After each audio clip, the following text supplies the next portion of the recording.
Bienvenidos a 360 grados, una visión global de la noticia, un espacio para debatir sobre todo lo que sucede en Colombia y en el mundo. Y hoy dedicaremos todos 360 a analizar el antes y el después de las elecciones al Congreso, junto al portal La Silla Vacía.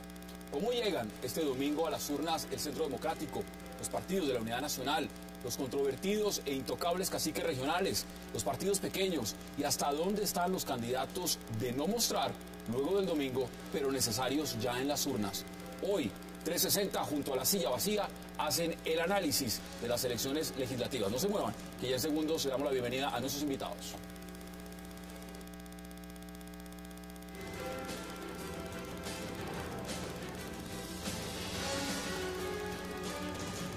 Y qué placer darle la bienvenida a 360 a Juanita León, la directora de La Silla Vacía, a Héctor Riveros y también a Juan Esteban Levin. Qué placer, Juanita y Héctor y Juan Esteban, gracias por estar acá. Gracias a ustedes. Gracias por la invitación. Además que empecemos a hacer este análisis. Bueno, Juanita, antes de que empecemos a hablar del antes, porque el próximo miércoles haremos el después, ¿cómo ve usted este negocio de lo que son las elecciones? Porque acá hay un negocio en las elecciones y alguien se tiene que llevar esa tajada y ese paquete. ¿Cómo lo ve usted? Bueno, yo creo que las elecciones son ante todo un gran evento democrático, pero obviamente hay gente que gana plata porque su negocio es prestar los servicios para las elecciones, que no necesariamente es malo.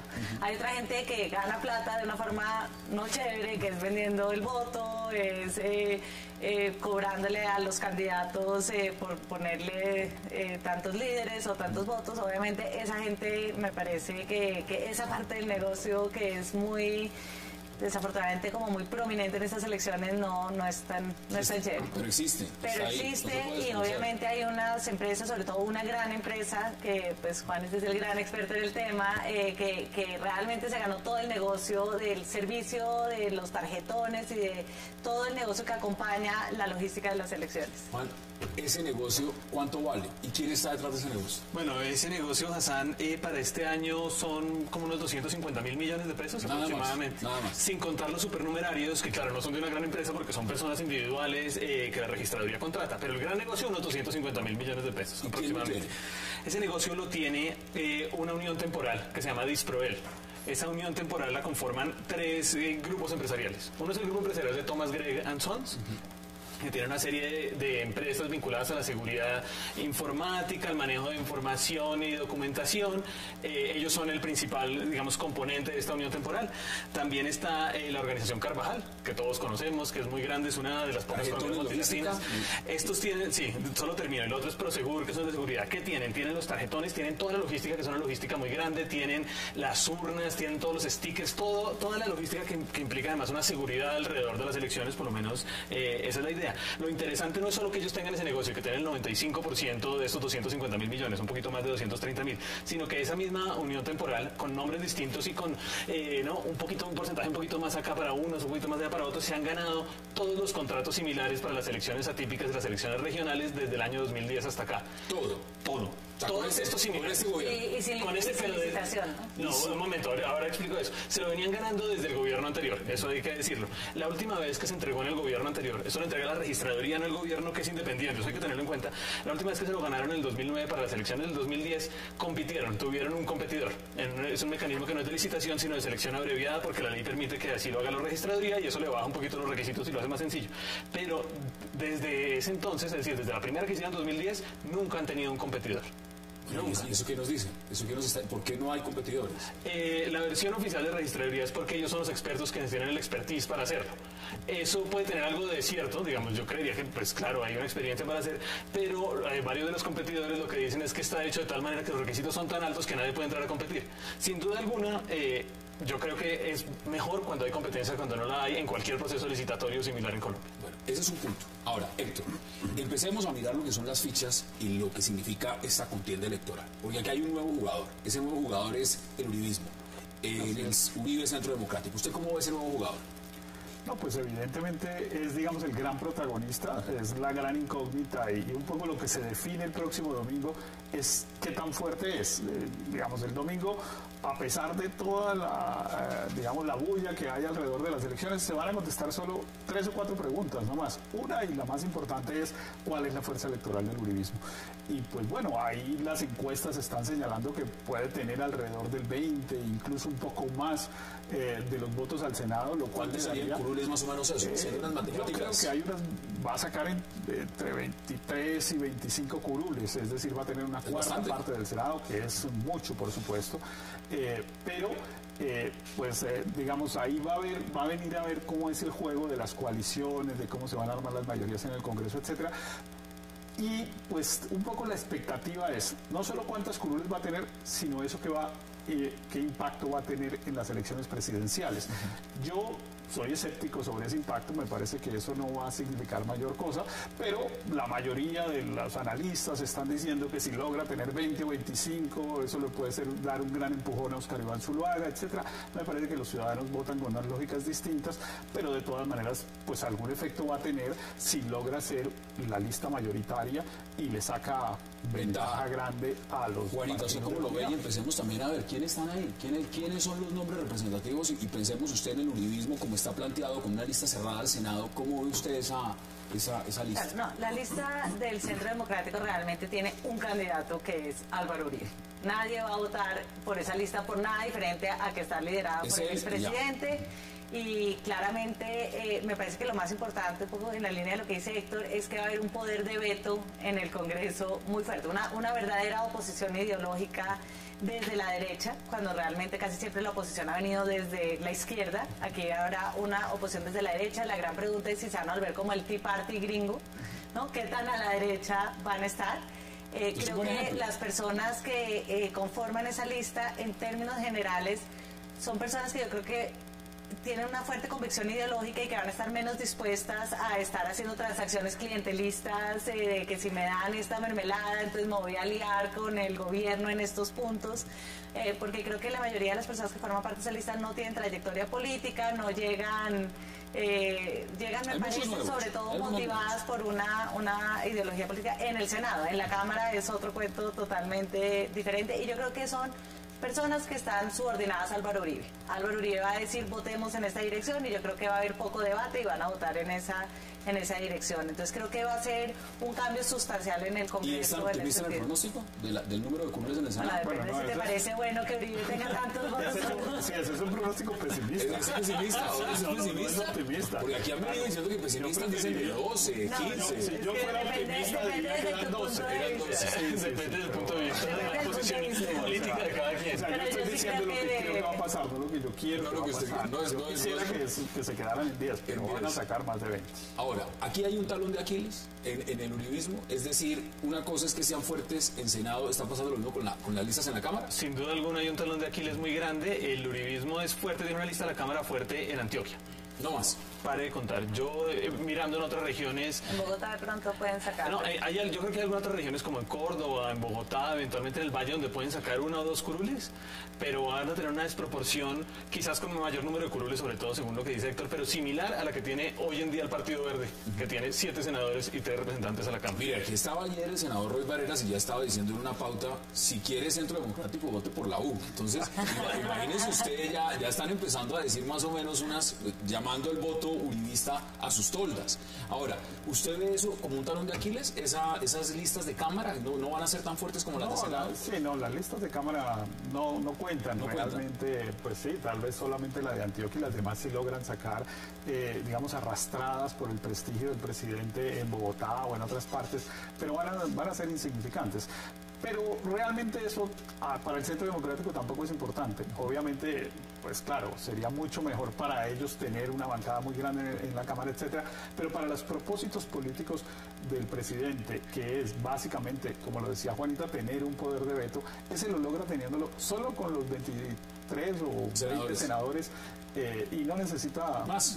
No necesita. Sí, sobre todo si tienes en cuenta que seguramente Opción Ciudadana, que es el antiguo PIN, terminará aliado con ellos, posiblemente los conservadores Claro, comenzarán a ver como libertad de votar, a ver si votan con ellos. Si ya uno hace esa cuenta que está haciendo bonita, la cosa es más complicada, porque 22 o 23, y si le suman 3 o 4, digamos, esa opción ciudadana tenía 9 y se va a pasar a menos de la mitad, pero ya 23 y 4 son 27, y si le suma 12 o 13 conservadores, está en oposición también, ¿no? Tiene 40. Es que yo creo que parte de lo más interesante tiene el 40% del Senado.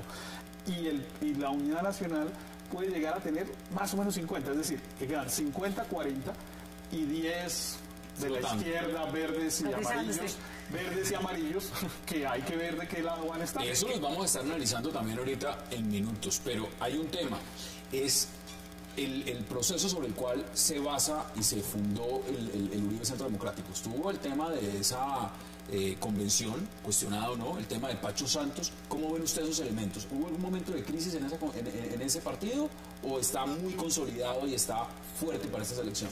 Yo creo que ese partido es el partido de un caudillo.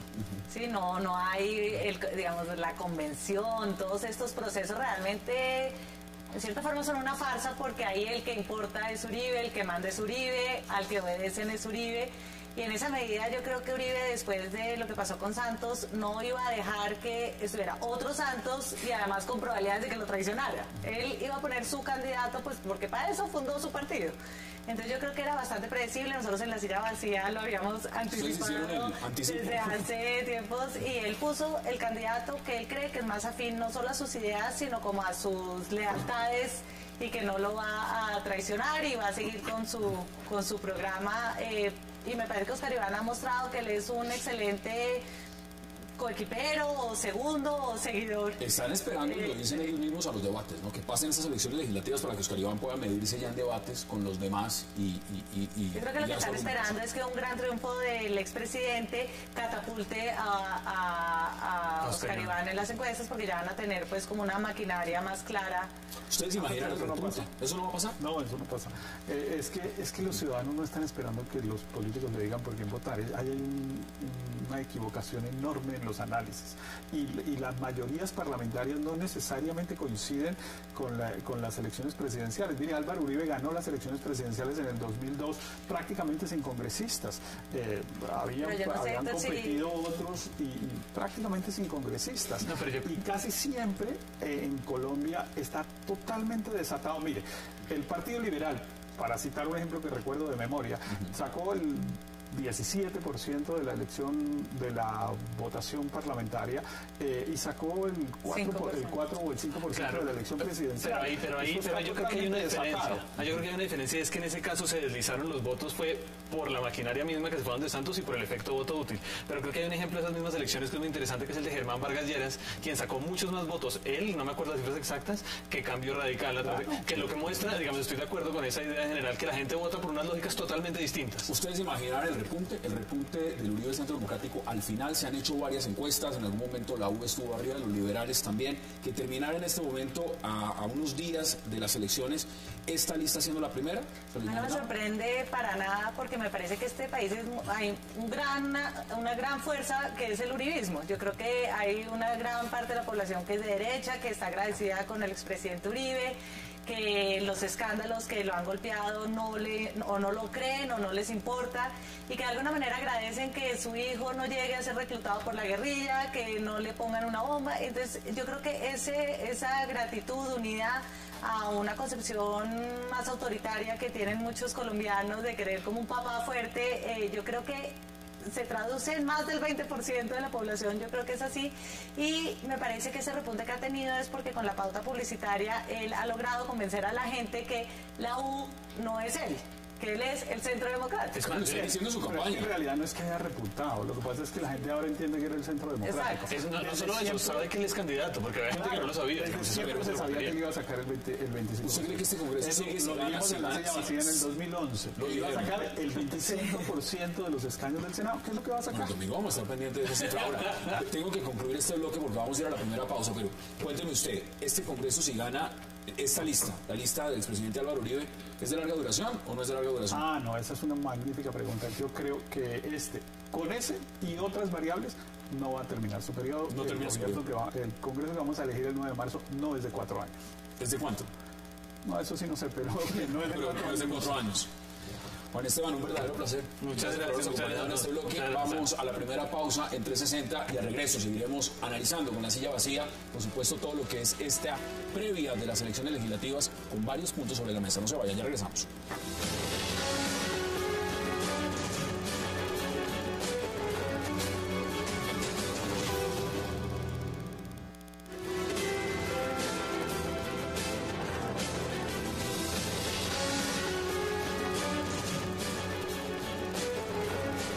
Regresamos a 360 en estos especiales que estamos haciendo con el portal La Silla Vacía sobre el antes y el después de las elecciones al Congreso.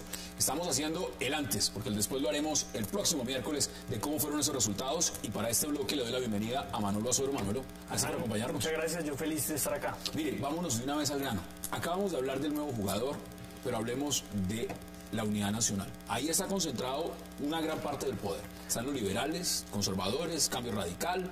¿Cómo ve usted la unidad nacional? A ver, esos partidos que han acompañado al presidente Santos durante el gobierno, lo que nosotros hemos visto en la silla vacía, armando los tarjetones electorales y mirando la estrategia de los partidos, es que la apuesta es por la maquinaria, básicamente por la maquinaria, por los caciques regionales. Entonces les pongo, por ejemplo, el partido de la U.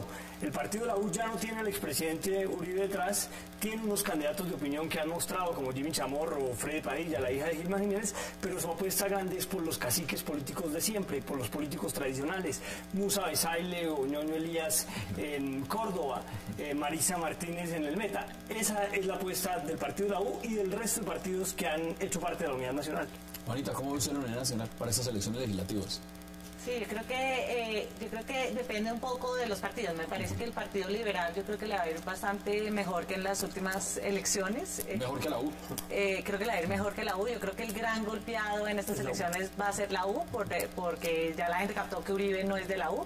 Me parece que el Partido Conservador, a pesar de que es en estas elecciones como el nuevo PIN, el que recibió pues los rechazados de varios partidos, el que con contadas excepciones realmente renunció al voto de opinión, armó una lista que tiene muchos votos, muchos caciques, y que creo que no le va a ir. Sí, pues Gerlain y de ahí para abajo, y yo creo que no les va a ir mal.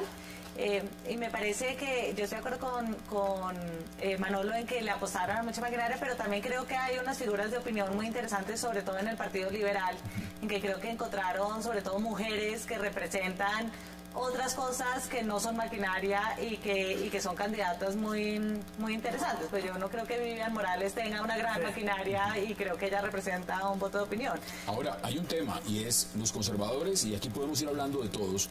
Los conservadores se han mantenido. Realmente, a la hora de los comunes siempre mantienen 20, 22, 23. Ellos como que no pierden. Pero esta vez van a perder. Van a perder. Varios. Esa unidad nacional de un gobierno como el que está terminando, donde el presidente tenía, digamos, ¿qué porcentaje? ¿El 85-90% del Congreso? Sí. 86. 86. ¿A cuánto va a bajar esta unidad nacional en el Congreso? ¿Decía 50? Sí, yo creo que el presidente va a estar en un poco más de 50, espero, porque si no logra estar en 50, estamos en problemas de estabilidad política, porque lo que pasa en los regímenes presidenciales cuando el presidente pierde la mayoría en el Congreso es que el presidente se cae. Y pues yo esperaría que cualquiera que sea bloquea toda la agenda, queda bloqueada. Sí, pero termina en un rompimiento institucional, porque es que no se puede mantener un país 4 años bloqueado, digamos, y nosotros no tenemos esa cultura. De pronto en los Estados Unidos, por ejemplo, Obama con los republicanos, por ejemplo. El presidente de los Estados Unidos siempre le ha tocado tener, al menos los 2 últimos años, por lo que hay unas elecciones intermedias, un Congreso mayoritariamente en contra que le bloquea muchas de las cosas, y hay, digamos, un poco esa cultura. En Colombia no tenemos esa cultura, y a mí realmente me parece que en Colombia, dado las circunstancias y el panorama político que está ocurriendo, y sumado eso a un acuerdo con la guerrilla de las FARC que se va a venir y que va a significar de alguna manera un cambio en muchas reglas de juego de la política.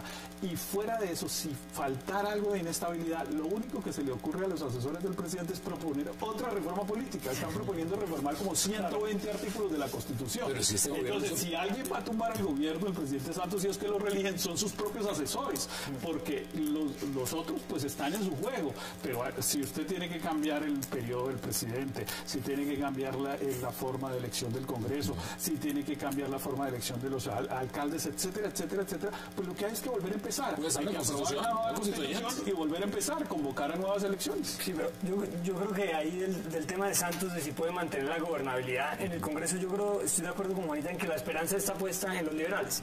Yo creo que es claro que el partido de la U va a perder votos y va a perder curules. Yo creo que ¿Se atreven ustedes a decir cuántos más o menos? ¿El porcentaje o es difícil decir cuántos, pero los va a perder. Pero bajará a 17. Ellos van a pasar de 28 a 14. Es la mitad. La mitad, porque es que la otra mitad eran del presidente Uribe, que se fueron con él. Los conservadores que perdieron, por ejemplo, un feudo electoral como Antioquia, donde tenían a Lila Rendón y al ramismo, ya no lo van a tener. Ellos también van a perder votos y lo único que queda es el Partido Liberal. Y el análisis que uno hace del Partido Liberal es que los caciques que estuvieron en el 2010, tipo Rodrigo Villalba, por ejemplo, en el Huila o Alet Casado en el Córdoba, van a estar este año, van a estar jugando y además van a tener al gobierno Santos detrás. Y además entran figuras nuevas, como Vivian Morales, que suman votos de opinión, o Serpa, que suma votos ¿En Santander? En todo el país. En Santander siguen, y en Santander pues siguen los caciques regionales. ¿Y cómo le va dentro? Porque no han mencionado en este caso a Cambio Radical. ¿Cambio Radical aquí cómo entraría? ¿Cómo entraría Cambio Radical dentro de la Unidad Nacional? Cambio Radical se va a quedar con lo que tiene, que son 6 o 7 senadores. No tengo la cifra exacta. O sea, pasa el umbral, eso sí.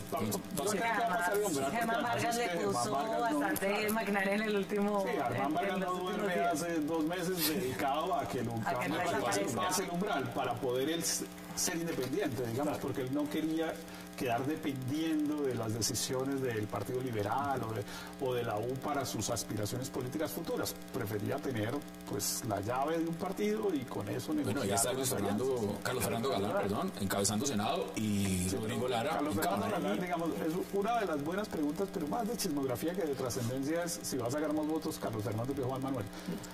Esa es una buena apuesta, porque Juan Manuel está haciendo la mejor campaña, a pesar de que Carlos Fernando tiene más plata y toda la fuerza de... Porque una cosa inexplicable, Carlos Fernando, es que no ha hecho campaña en Bogotá. Cuando me parece que toda su trayectoria como concejal, que fue además un muy buen concejal, está en Bogotá, y él decidió irse y dejarle un poco eso a Juan Manuel. Claro, eso es interesante. Ahí el tema de Cambio Radical, ellos perdieron a su mayor elector en el 2010, que fue Javier Cáceres, y la maquinaria de Javier Cáceres terminó en el Partido Conservador. Entonces Carlos Fernando es el llamado, digamos, a reemplazar esos 80.000 votos que tuvo Cáceres.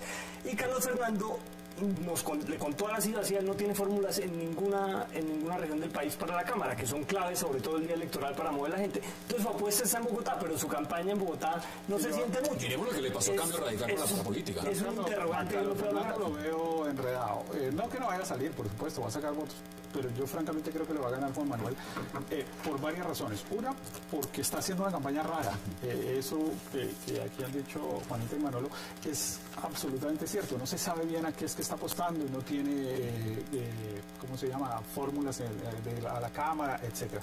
Pero además, el jefe de ese partido, que es Germán Vargas, le pone en realidad la maquinaria política propia. Sus votos se los pones a Germán Barón, no a Carlos Fernando Galán.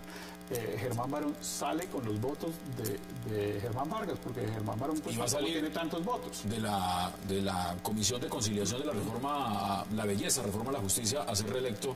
Sí, bueno, pero radical. Para ser justos, yo creo que él ahí no tiene mucha responsabilidad.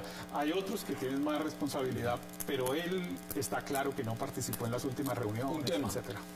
Hay que decir de Carlos Fernando que su única pareja, digamos, electoral es Rodrigo Lara, que tiene la misma base electoral que él, que no le suma mucho no va a salir, porque además es un ¿Cómo está la Unidad Nacional en cuanto a su prestigio? Usted decía algo importante, Héctor, si le quiero preguntar a Juanito. Usted decía, la U pierde porque sencillamente la mitad se van a ir con el expresidente Álvaro Uribe del Centro Democrático. Pero ¿cómo está la unidad como tal? Es decir, después de tantos proyectos que propuso el presidente, teniendo una mayoría en el Congreso que los pudo aprobar fácilmente, y terminan con una reforma a la justicia como la que tuvieron, una reforma a la salud que la están viendo prácticamente el propio ministro, una tributaria sobre la cual hay muchas quejas, y muchos proyectos quedaron estancados. ¿Se perdió prestigio en la Unidad Nacional? ¿Le fue bien a la Unidad Nacional en este gobierno o no? Pues yo creo que si uno piensa que sacaron la ley de víctimas, si uno piensa que sacaron una transformación en la ley de regalías, digamos en el sistema de regalías, que era una cosa muy complicada, si uno piensa que pudieron arrancar y sostener un proceso de paz, uno podría decir, bueno, el balance es positivo. Es positivo. Sí, porque son cosas como unas transformaciones muy radicales, pero al mismo tiempo, si uno lo mira desde el otro lado, y dice uno con el 86% del Congreso, primero que hubieran tenido que gastar tanta plata en cupos indicativos para que les aprobaran cualquier norma, que no pueda puedan sacar la reforma a la salud, que no puedan aprobarlo digamos que uno pueda sacar su pase. No, o sea, tienen unas debilidades muy grandes pero yo creo que la mayor falencia que yo le veo es que la gente no, por el estilo de liderazgo que tiene el presidente Santos, la gente no identifica realmente a qué es que le apostó la Unidad Nacional, cuál era realmente como proceso de paz su proyecto. Yo creo que es el proceso de paz, pero como la gente, por lo menos las encuestas demuestran que el 60% no cree que vaya a llevar a ningún lado, todavía si hay un triunfo en ese campo, pues todavía no lo pueden cosechar, ¿no? Ahora lo que hay es más una incertidumbre, un miedo de qué va a pasar. Entonces yo creo que si el proceso de paz sale, pues la Unidad Nacional pasará a la gloria. Sí. Tocará esperar a que eso suceda. A que eso suceda. Bueno, hay un tema de imagen que es más, digamos, que se puede sentir mucho más en la provincia, en las regiones, en los pueblos, que sí le ayuda a los senadores de la Unidad Nacional, y es que ellos se pueden mostrar en este momento como los gestores de las obras que ha construido últimamente el gobierno Santos, las más recientes. Entonces Maritza Martínez puede ir al Meta a decir, yo en los últimos 4 años, como era senadora de la Unidad Nacional y simpatizaba con Santos, gestioné estas obras ante el gobierno nacional, y eso le suma votos a los senadores, que eso por supuesto no lo puede decir el uribismo ahorita, porque en los últimos 4 años ellos no han estado en el gobierno. Un tema que se ha criticado mucho, y en este bloque empezamos ya a concluir, el tema de la mermelada, porque cuando se hablaba de la mermelada se habló de un cartel de la reelección y demás. Ustedes me dirán si esto es de este gobierno, de los anteriores, o ha sido de toda la vida, pero ¿eso le ha afectado a la Unidad Nacional o eso está presente en la Unidad Nacional, Manuel? Yo creo que eso primero es algo de toda la vida, y yo creo que es muy difícil decir que esto es algo que se inventó. Son 3 millones, ¿no? Que es injusto, porque el gobierno de Uribe también se vio escándalos como la Dirección Nacional de Estupefacientes, que era una manera de mermelada para los senadores conservadores. Por supuesto la hay. Nosotros en la silla vacía hemos denunciado, por ejemplo, cómo el INCODER está en manos de Hernán Andrade. El INCODER, que es una de las entidades fundamentales para el proceso de la paz, está en manos de Hernán Andrade, y eso por supuesto le sumará votos. Banco Agrario. El Banco Agrario en manos de Helén. Y hay otro tipo de mermelada que lo hemos discutido en la silla que no tiene que ser tan mala, y es el que pueden llevar obras a las regiones, por ser los senadores del gobierno. De eso se trata, ser senadores, ser un intermediario entre la provincia y el centro para llevar obras sociales. Claro. Yo creo que el problema es en qué forma se reclama eso. Si es como estamos satisfaciendo los derechos de los ciudadanos, o es como un regalo del senador con nuestra plata. Deme sus conclusiones, Héctor, sobre la Unidad Nacional y el balance que usted le va a dar a esa unidad en 20 segundos en estas elecciones del domingo. No, pues la unidad va a lograr, sumado, tener la mayoría, pero yo sí creo que sale debilitada. Pues es distinto tener 85 a tener 60, o en el mejor de los casos, y por lo tanto pues va a tener problemas, pero no fue, digamos, no son problemas incluso derivados de lo que vaya a pasar en la elección. El mayor problema, que lo que debilita más a la Unidad Nacional, es que tuvieron al Partido Conservador durante los 4 años del gobierno, y como era absolutamente previsible, se fueron el día de las elecciones. Eso siempre pasa con los conservadores. Ahí están las posiciones. Manolo, gracias por habernos acompañado. Vamos a la pausa en 360 y al regreso seguimos debatiendo y analizando con la silla vacía lo que es el antes y el después de las elecciones al Congreso. No se vayan, ya regresamos.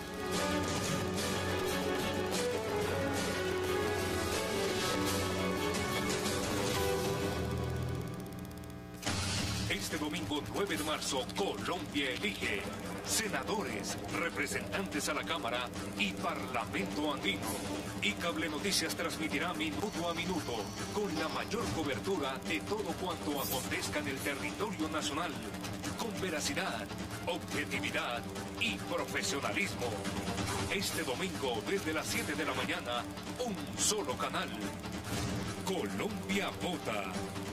Cable Noticias. 24 horas de información. Frenamos el cobro de cargo fijo de energía y ahora proponemos eliminarlo de todos los servicios públicos. Mira, movimiento político.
Regresamos con 360 grados.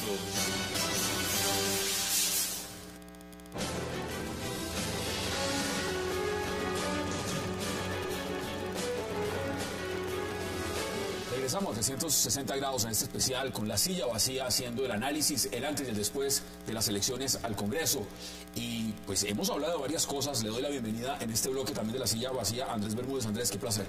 Muchas gracias. Mire, hablemos de los partidos pequeños, porque aquí en estas elecciones también hay partidos pequeños, hay unos que estaban preocupados por el tema del umbral.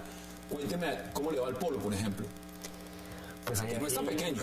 No, pero son todos, digamos, en la serie de partidos que sacaron entre 320.000 votos del Mira hasta los 890 que sacó el PIN, y que todos de alguna manera se han planteado el dilema de cómo afrontar un umbral que sube del 2 al 3% de los votos válidos, y eso en términos prácticos podía llegar a ser hasta 450.000, ahora parece que va a ser 390.000, pero en todo caso son 100 o 200.000 votos más para muchos partidos, y con la, digamos, con la dificultad adicional que todos han sufrido muchísimas metamorfosis y muchísimas transformaciones en estos 4 años.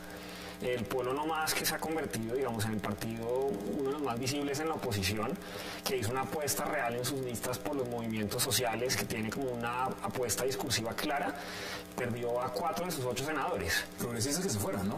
3 progresistas, ahí suman 120.000 votos, se le fue el Gloria Inés Ramírez, se fue el voto comunista, otros 40.000. Se fue Iván Moreno, que no se sabe si esos 80.000 votos los puede, digamos, recuperar algo a Luz Pinilla, y al final dependen de Robledo. De Robledo, Iván Cepeda, que además están considerados como de los más prestigiosos tanto en Cámara, Germán Navas Talero también. ¿Cómo ve usted el tema de los partidos, los que llamamos partidos pequeños? Polo, Mira, vamos a hablar de Opción Ciudadana también. ¿Cómo los ve usted, Juanita? Sí, yo creo que son partidos que están sufriendo en este momento. Curiosamente me parece que el Mira, que estuvo tan golpeado por ese escándalo, eso de alguna manera han salido fortalecidos porque han hecho una inversión gigantesca en pauta televisiva, y porque como es un grupo cuya base es bastante religiosa, sentirse perseguidos ha movilizado a la base del partido. ¿Los visibilizó también mucho más a nivel nacional, digamos? Yo creo que los visibilizó por algo malo, que eso, aunque los políticos dicen que hablen de uno, que hablen mal, pero yo creo que en este caso yo creo que eso no los beneficia tanto, pero eso movilizó a sus bases que se sintieron injustamente perseguidos, y entonces eso hace que el que de pronto se hubiera quedado en la casa este domingo viendo televisión va a salir a votar, y eso es importante para un partido. Me parece que el Polo, yo creo que va a sufrir bastante a pesar del increíble prestigio que tiene Robledo, porque como se dedicaron a hacer una purga interna a tales niveles que lograron aburrir a muchos de los que les ponían votos importantes, y me parece que... Bueno, ahora esos están teniendo problemas en la Alianza Verde. Exacto, sí, ahora ese es el otro salpicón. Ya no están en el Polo, sino están en el otro. Yo creo que ese es un gran salpicón que quedó la Alianza Verde, pero logró recoger gente que puede poner votos, y yo creo que ellos sí no están en un riesgo de perder el voto. ¿Cuál es su análisis para estas elecciones del domingo frente a estos partidos pequeños? Bueno, yo creo que, contrario a lo que se esperaba hace algunos meses, la gran mayoría o prácticamente todos se van a salvar. Digamos, todos pasan el umbral. Hace unos meses estábamos, uy, quién sabe, pero hoy yo creo que pues, de los verdes no hay duda que van a pasar el umbral. El Polo, pues yo espero que pase el umbral, ha cometido enorme cantidad de errores y lo tiene en peligro, pero yo esperaría que no, y que el prestigio de Robledo y lo de Iván Cepeda, etcétera, le ayude a completar los votos, porque me parece que su representación en el Congreso es muy importante para la democracia colombiana, pues el PIN, o como se llame ahora, Opción Ciudadana, ha cambiado de nombres, como se llame ahora, va a lograr mantener, pero va a sacar la mitad de lo que tuvo. Lo que pasa es que sacó casi 900.000 votos la vez pasada, y esta vez va a sacar la mitad, entonces va a alcanzar a pasar. Y el Mira efectivamente se va a salvar gracias a toda la discusión que ha habido alrededor de ese movimiento en las últimas semanas. Pero lo importante de todo eso, a mi juicio, es que en Colombia todo indica que va a empezar a pasar, y seguramente va a seguir pasando durante un tiempo largo, lo que pasa en los regímenes políticos multipartidistas, que es que la minoría es la que conforma la mayoría.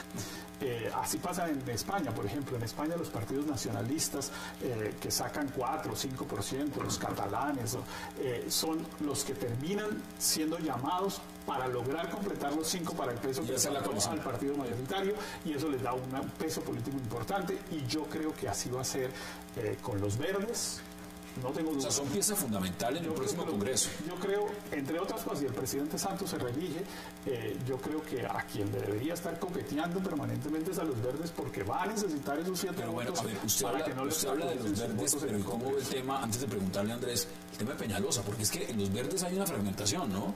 Está el tema Petro, está el tema Peñalosa, que eso será una discusión también a la hora de ver las presidenciales, pero en el tema interno del partido, ¿cómo lo ve? Pero eso son dos cosas, digamos, con dos lógicas distintas, como en las elecciones también, digamos, una cosa es la elección de Congreso y otra ahí van a elegir 6 o 7 congresistas que van a ser muy importantes para completar de un lado u otro los votos en cada caso. Y lo otro, pues esa es otra de las grandes preguntas del domingo, es ¿cuántos votos va a sacar Peñalosa?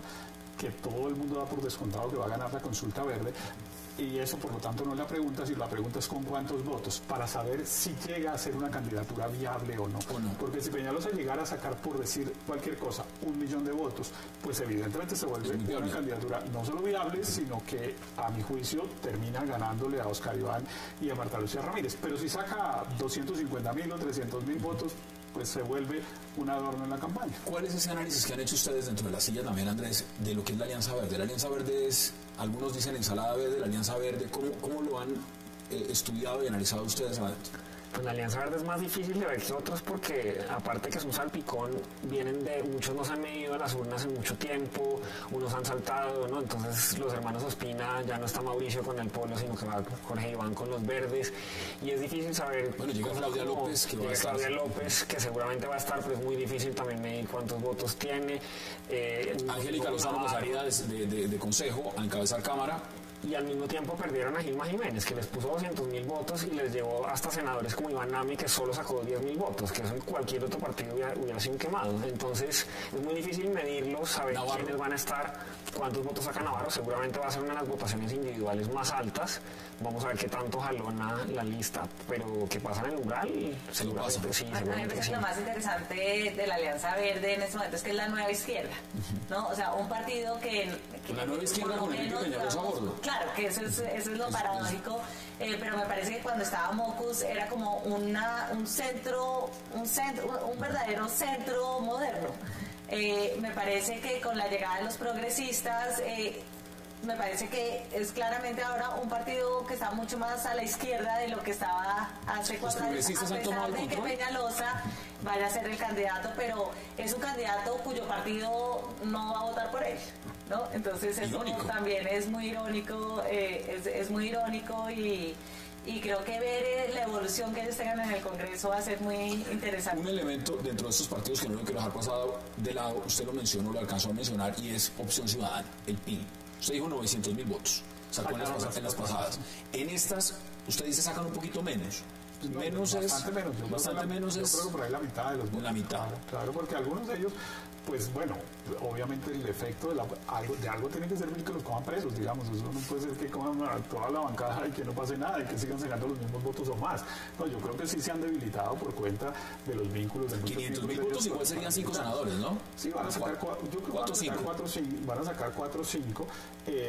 Y me imagino que van a estar aliados con el Centro Democrático. Eso, pues, no soy capaz, porque ellos han estado en la Unidad Nacional, ahí un poco por detrás, y es una... Ellos son como la amante...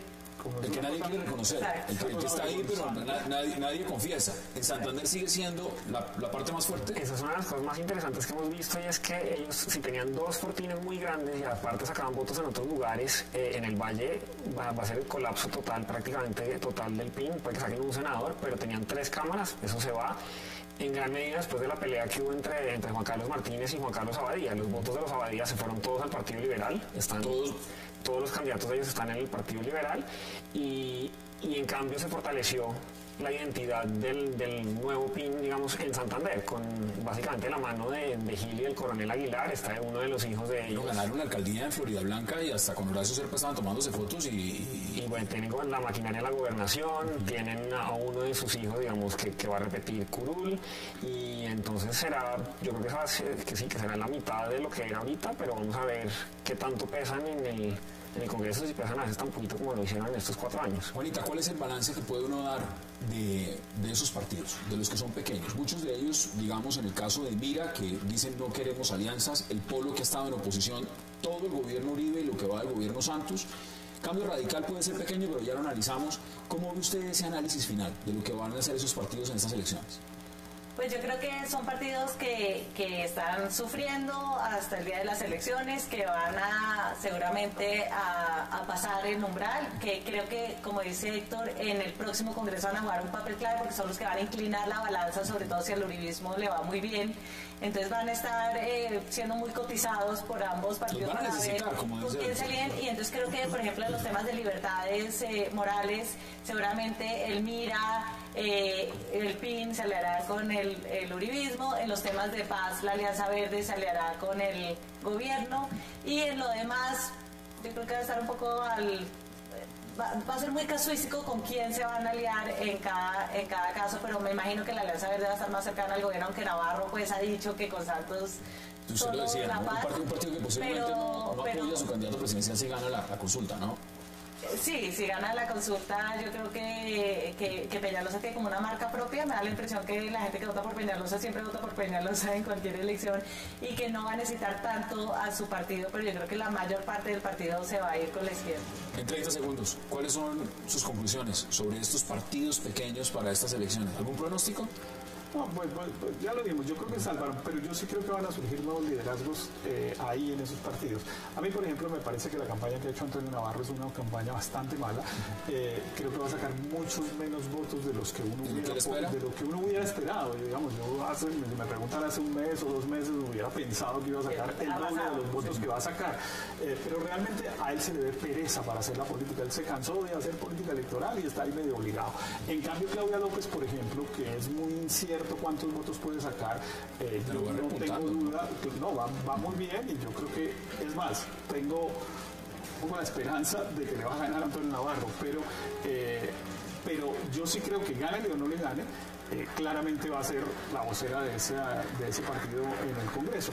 Y entonces, pues me parece que ahí van a surgir unas nuevas cosas también en el polo, digamos, el hecho de que Iván Cepeda haya venido ganando, que Robledo haya hecho también una campaña tan mala y que lo afecte, que haya otros candidatos que le quiten votos dentro de su mismo nicho, como el propio Navarro, como la propia Claudia.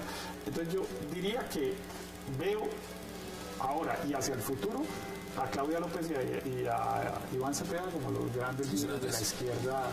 Vamos a ir a la pausa. Andrés, gracias por aceptar este bloque, esta invitación.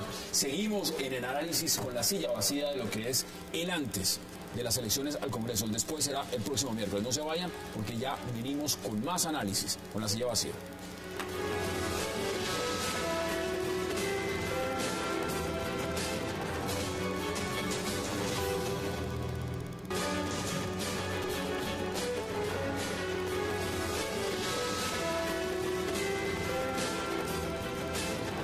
Regresamos a 360 con la silla vacía haciendo el análisis, el antes y el después de las elecciones al Congreso.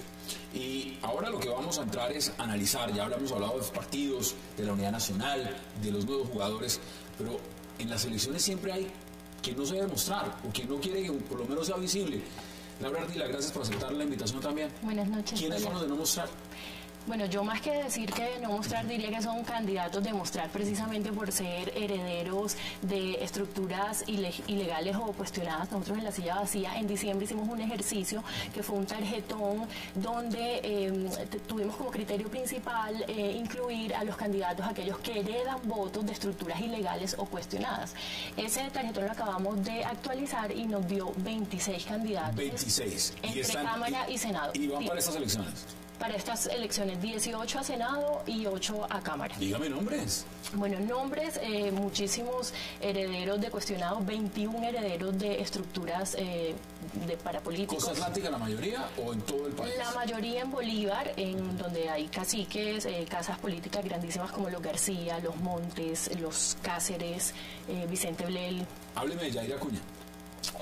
Yair Acuña es un nuevo fenómeno, lo hemos interpretado así en la silla vacía, un nuevo fenómeno porque mientras las estructuras parapolíticas y los grandes caciques parapolíticos están siendo golpeados con investigaciones o incluso ya con condenas, Yair Acuña emerge, él tiene una investigación por parapolítica y emerge como un gran fenómeno y promete ser el gran fenómeno electoral en Sucre y quedarse probablemente con las 3 curules de ese departamento. Juanita, ¿cómo ve usted el tema de estas elecciones? elecciones con estos fenómenos? Porque hay candidatos, como lo dice muy bien Laura, no es de no mostrar, hay que mostrarlos, hay que hacerlos visibles. ¿Cómo lo ve usted? Sí, yo creo que hay una cosa interesante que el Partido Liberal, Cambio Radical, los partidos de la Unidad Nacional habían hecho un pacto de candidato que fuera rechazado por un partido, los demás no lo aceptaban. Rápidamente el Partido Conservador decidió volarse ese pacto y comenzó a aceptar a los que no recibían. Pero bueno, lo primero fue que por lo menos tuvieron un poco más de dificultad en ser aceptados, por lo menos inicialmente. Darles el aval, entonces. De darles el aval, eso fue lo primero. Segundo, creo que una cosa que hemos visto que es muy interesante, que hemos hecho un pabellón de los infieles, de cuáles son que de pronto uno ve la valla del que es del Partido Conservador, de pronto con un tipo del PIN, o del Partido Liberal con uno del Partido Conservador, que no sé como por qué están en fórmula, y en realidad las fórmulas son alrededor de la parapolítica. ¿No? Es como que los que tienen estos votos investigados en el fondo terminan aliados en fórmulas.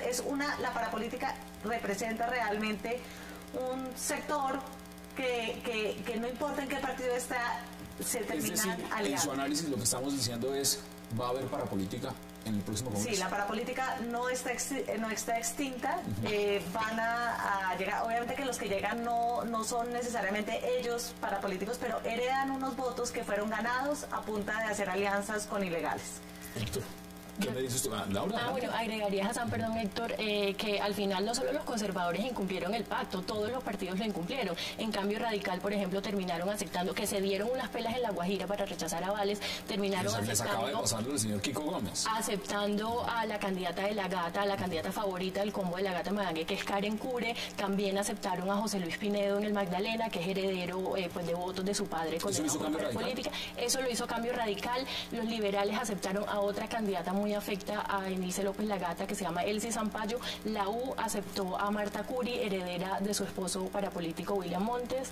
Y bueno, los conservadores... Es decir, esos votos no los dejan perder. Esos votos tienen que ser contados, sean de lo que vengan, los partidos lo necesitan para las elecciones. Sí, es difícil. Unos partidos más que otros se dieron unas pelas, algunos unas pelas muy duras, digamos, de rechazar a unos candidatos. Por ejemplo, el Partido Liberal rechazó al hijo del gobernador de Sucre hoy, que era una decisión difícil para el Partido Liberal porque él es elegido por el Partido Liberal y tiene una fuerza política importante. Pero a mí me parece que el resultado en estas elecciones sí va a ser muy distinto a lo que venía siendo en relación con este tipo de estructuras liberales, y en particular con eso, bastante menor de lo que teníamos. Yo creo que, digamos, en el cubrimiento mediático esto ha tenido una gran figuración, pero me parece que electoralmente no va a ser mucho. Cuando usted mira en Bolívar, por ejemplo, pues está la hija de Vicente Bled, la hija de Cáceres, el hijo de García, José Miguel Ángel Rangel. Estaban los que mencionaban la esposa de Miguel Ángel Rangel, estaban los que mencionaban amigos de la Gata, etcétera. Pero de esos van a salir elegidos dos o algo así. No, yo creo que hay algunos que se van a perder. A mi juicio, por ejemplo, creo que la hija de Javier Cáceres no va a salir elegida. Dicen que está muy bien el hijo de Piedad Zucardi, y todo indicaría que él va a salir elegido. Pero, por ejemplo, yo creo que la hija de Vicente Blel y la hija de Cáceres van a salir elegidos, y creo que estamos realmente, para fortuna de la democracia, viviendo una etapa de transición de una muy alta influencia de grupos paramilitares, de grupos Aquí no entra política porque en este Congreso todavía, evidentemente, no hay candidatos, no se ha firmado un acuerdo de paz. Pero eso no entraría a jugar o hay un como elemento. Estructura ilegal, la verdad es que las FARC casi nunca le han jugado a estar en el Congreso, y por eso es que han buscado FARC política y han encontrado muy poquito, porque siempre trataron de encontrar digamos la misma dimensión de la parapolítica para lograr lo que nos deja a los colombianos tranquilos, que es el empate delincuencial. Si estos son delincuentes y los otros son delincuentes, todos estamos bien, todo el mundo lo hace. Y la verdad es que FARC política se encontró muy poquita, porque esa nunca fue la estrategia de las FARC. Y en este caso menos todavía. Un elemento. Yo, contrario a lo que cree Héctor, yo sí pienso que estos herederos tienen muchas posibilidades de quedar, porque además nosotros hemos hecho en La Silla un recorrido por varias regiones. Además, estos herederos están muy relacionados con uno de los fenómenos que, bueno, se ve siempre en las elecciones, pero en estas elecciones está muy fuerte, que es los ríos de plata que se están repartiendo. ¿Sabemos cifras? No, pero se habla, digamos, es que esto es una cosa secreta, pero se habla mira, de campañas que se están gastando 3.000, 5.000, hasta 10.000 millones de pesos. Pero mira, yo creo que es que el análisis, como en todo, hay que dividirlo entre el Senado y la Cámara. Lo que yo estoy diciendo vale para el Senado, digamos que es donde hay un panorama de influencia nacional distinta. Lo que está diciendo Laura vale para la Cámara mucho porque seguramente pues los señores de Yair Acuña se quedan con una alta representación o con las 3 curules de Sucre, etcétera. Pero en el Senado yo creo que los que están intentando ir al Senado fracasan. Y eso quiero subrayarlo por una cosa muy importante. Porque es que a unos genios les dio por decir ahora que hay que cambiar la circunscripción nacional. Que porque eso ha pervertido la política. Y resulta que las circunscripciones departamentales son las que se toman las organizaciones ilegales. Porque evidentemente, claro, por supuesto que es mucho más fácil que el señor Yair Acuña se quede con las curules de Sucre a que por esa vía lleguen 3 senadores al Congreso de la Punto importante. Nos queda menos de minuto y medio. Juanita, deme sus predicciones y deme algunas conclusiones. Bueno, yo creo que claro, yo creo que el Centro Democrático de Uribe creo que se va a volver una fuerza, creo que la derecha va a tener una clara representación en el Congreso, lo que va a incentivar un debate ideológico mucho más grande del que hemos visto hasta el momento. Creo que la unidad nacional va a seguir imperando en el Congreso, aunque más chiquita que lo que venía haciendo. Creo que una cosa que me parece muy interesante, nosotros hicimos una encuesta a la mayoría de los candidatos si apoyaban o no el proceso en La Habana. La mayoría dijo que sí apoyaba el proceso en La Habana, entonces yo creo que el proceso en La Habana va a poder seguir su curso, sobre todo si el Centro Democrático no saca tantas curules, digamos, si se mantiene en sus justas proporciones. Creo que la parapolítica va a seguir viva, pero creo que las investigaciones judiciales sí van a mostrar que han tenido su efecto. Y creo que uno de los efectos grandes de la entrada de Uribe es que le va a robar a los caciques regionales. Creo que en Antioquia, por ejemplo, van a llegar, la representación de Antioquia va a bajar bastante por el efecto de Uribe. Héctor, en 30 segundos, no nos queda más. Deme su pronóstico de lo que puede pasar y unas conclusiones. Pues digamos, yo creo que hay una primera pregunta que es quién gana, es decir, quién saca más votos, no necesariamente quién saca más curules en la suma, pero digamos, si el Centro Democrático o el Partido Liberal es el que va a sacar más votos la lista. Ahí yo creo que hay un cabeza a cabeza que digamos, se va a decidir en las últimas horas, están ahí. Pero bueno, no es cualquiera que se hace resultados, es distinto. Cualquiera que sea el número de votos, si gana por un voto el Centro Democrático, gana las elecciones, digamos simbólicamente, porque la gente lo que pregunta es quién ganó, no, ganó Uribe, que muchos más votos ganó. ¿Sí? Claro, después todas esas cuentas que nosotros hacemos de cuántas curules y tal, esas cuentas ya no las hace la gran mayoría de los ciudadanos. Entonces, eso es lo primero.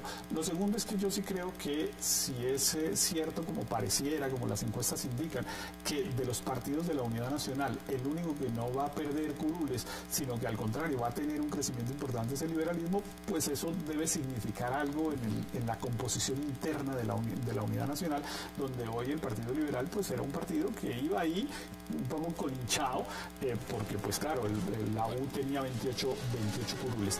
Y yo creo que lo tercero y muy importante que se decide el domingo, yo ya lo dije, pero me parece que en la conclusión hay que repetirlo, es el tema de cuántos votos saca Enrique Peñalosa para saber quién es el competidor de la consulta.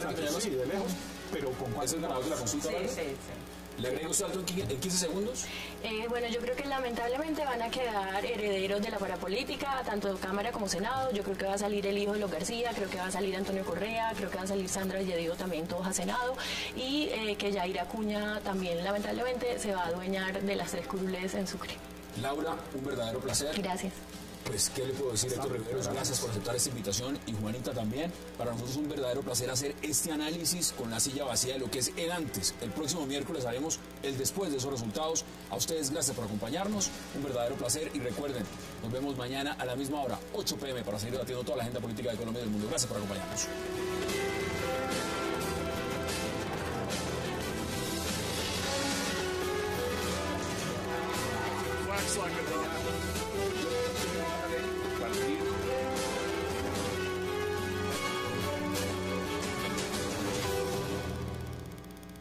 En la línea de lo que dice Héctor, es que va a haber un poder de veto en el Congreso muy fuerte, una verdadera oposición ideológica desde la derecha, cuando realmente casi siempre la oposición ha venido desde la izquierda. Aquí habrá una oposición desde la derecha. La gran pregunta es si se van a volver como el Tea Party gringo, ¿no? ¿Qué tan a la derecha van a estar? Creo que las personas que conforman esa lista, en términos generales, son personas que yo creo que tienen una fuerte convicción ideológica y que van a estar menos dispuestas a estar haciendo transacciones clientelistas, de que si me dan esta mermelada, entonces me voy a aliar con el gobierno en estos puntos, porque creo que la mayoría de las personas que forman parte de esa lista no tienen trayectoria política, no llegan... me parece, sobre todo motivadas por una ideología política en el Senado. En la Cámara es otro cuento totalmente diferente, y yo creo que son personas que están subordinadas a Álvaro Uribe. Álvaro Uribe va a decir votemos en esta dirección, y yo creo que va a haber poco debate y van a votar en esa dirección. Entonces creo que va a ser un cambio sustancial en el Congreso. ¿Y es tan optimista en el pronóstico del número de curules en el Senado? Depende si te parece bueno que Uribe tenga tantos votos. Sí, ese es un pronóstico pesimista. ¿Es pesimista? ¿Es pesimista? Es optimista. Porque aquí han venido diciendo que pesimistas dicen de 12, 15. Si yo fuera optimista diría que eran 12. Depende del punto de vista de la posición política de cada quien. O sea, yo estoy diciendo lo que creo que va a pasar, no lo que yo quiero No, lo que usted- no es- Yo no es- quisiera que se quedaran en 10, pero En van a 10. sacar más de 20. Ahora, aquí hay un talón de Aquiles en el uribismo, es decir, una cosa es que sean fuertes en Senado, está pasando lo mismo con las listas en la Cámara. Sin duda alguna hay un talón de Aquiles, por lo menos esa es la idea. Lo interesante no es solo que ellos tengan ese negocio, que tengan el 95% de estos 250.000 millones, un poquito más de 230.000, sino que esa misma unión temporal, con nombres distintos y con un porcentaje un poquito más acá para unos, un poquito más allá para otros, se han ganado todos los contratos similares para las elecciones atípicas y las elecciones regionales desde el año 2010 hasta acá. Todo. O sea, todos estos similares. Y sin Con ese pelo de... licitación, ¿no? No, un momento, ahora explico eso. Se lo venían ganando desde el gobierno anterior, eso hay que decirlo. La última vez que se entregó en el gobierno anterior, eso lo entrega la registraduría, no el gobierno, que es independiente, eso hay que tenerlo en cuenta. La última vez que se lo ganaron en el 2009 para las elecciones del 2010, compitieron, tuvieron un competidor. Es un mecanismo que no es de licitación, sino de selección abreviada, porque la ley permite que así lo haga la registraduría y eso le baja un poquito los requisitos y lo hace más sencillo. Pero desde ese entonces, es decir, desde la primera que hicieron en 2010, nunca han tenido un competidor. ¿Y eso qué nos dice? ¿Por qué no hay competidores? La versión oficial de registraduría es porque ellos son los expertos que tienen el expertise para hacerlo. Eso puede tener algo de cierto, digamos, yo creería que, pues claro, hay una experiencia para hacer, pero varios de los competidores lo que dicen es que está hecho de tal manera que los requisitos son tan altos que nadie puede entrar a competir. Sin duda alguna, yo creo que es mejor cuando hay competencia cuando no la hay en cualquier proceso licitatorio similar en Colombia. Bueno, ese es un punto. Ahora, Héctor, empecemos a mirar lo que son las fichas y lo que significa esta contienda electoral. Porque aquí hay un nuevo jugador. Ese nuevo jugador es el uribismo, el Uribe Centro Democrático. ¿Usted cómo ve ese nuevo jugador? No, pues evidentemente es, digamos, el gran protagonista, es la gran incógnita y un poco lo que se define el próximo domingo es qué tan fuerte es.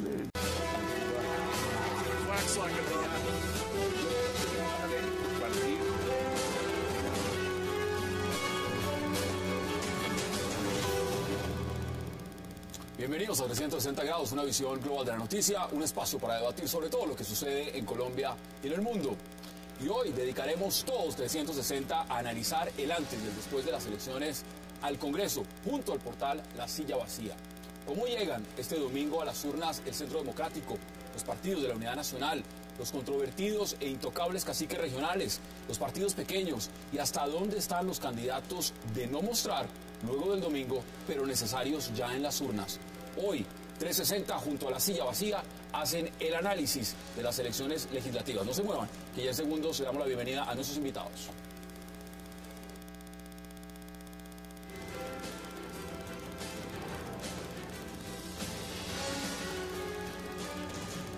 Y qué placer darle la bienvenida a 360 a Juanita León, la directora de La Silla Vacía, a Héctor Riveros y también a Juan Esteban Levin. Qué placer, Juanita y Héctor y Juan Esteban, gracias por estar acá. Gracias a ustedes. Gracias por invitarnos. Además que empecemos a hacer este análisis. Bueno, Juanita, antes de que empecemos a hablar del antes, porque el próximo miércoles haremos el después, ¿cómo ve usted este negocio de lo que son las elecciones? Porque acá hay un negocio en las elecciones y alguien se tiene que llevar esa tajada y ese paquete. ¿Cómo lo ve usted? Bueno, yo creo que las elecciones son ante todo un gran evento democrático, pero obviamente hay gente que gana plata porque su negocio es prestar los servicios para las elecciones, que no necesariamente es malo. Hay otra gente que gana plata de una forma no chévere, que es vendiendo el voto, es cobrándole a los candidatos por ponerle tantos líderes o tantos votos. Obviamente esa gente, me parece que esa parte del negocio que es muy, desafortunadamente, como muy prominente en estas elecciones, no es tan chévere. Pero existe. Pero existe, y obviamente hay unas empresas, sobre todo una gran empresa, que pues Juan es el gran experto en el tema, que realmente se ganó todo el negocio del servicio, de los tarjetones y de todo el negocio que acompaña la logística de las elecciones. Juan, ese negocio, ¿cuánto vale? ¿Y quién está detrás de ese negocio? Bueno, ese negocio, Hassan, para este año son como unos 250.000 millones de pesos aproximadamente. Nada más. Sin contar los supernumerarios, que claro, no son de una gran empresa porque son personas individuales que la registraduría contrata. Pero el gran negocio, unos 250.000 millones de pesos aproximadamente. Ese negocio lo tiene una unión temporal que se llama Disproel. Esa unión temporal la conforman tres grupos empresariales. Uno es el grupo empresarial de Thomas Gregg & Sons, que tiene una serie de empresas vinculadas a la seguridad informática, al manejo de información y documentación. Ellos son el principal, digamos, componente de esta unión temporal. También está la organización Carvajal, que todos conocemos, que es muy grande, es una de las pocas organizaciones multilatinas. Estos tienen, sí, solo termino, el otro es Prosegur, que son de seguridad. ¿Qué tienen? Tienen los tarjetones, tienen toda la logística, que es una logística muy grande, tienen las urnas, tienen todos los stickers, toda la logística que implica además una seguridad alrededor de las elecciones. Digamos, el domingo, a pesar de toda la, digamos, la bulla que hay alrededor de las elecciones, se van a contestar solo 3 o 4 preguntas, no más. Una, y la más importante, es cuál es la fuerza electoral del uribismo. Y pues bueno, ahí las encuestas están señalando que puede tener alrededor del 20, incluso un poco más de los votos al Senado, lo cual serían curules más o menos eso. Unas matemáticas. Yo creo que hay unas, va a sacar entre 23 y 25 curules, es decir, va a tener una cuarta parte del Senado, que es mucho, por supuesto.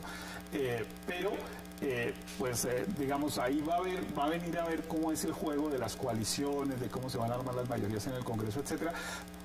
Y pues un poco la expectativa es no solo cuántas curules va a tener, sino eso qué impacto va a tener en las elecciones presidenciales.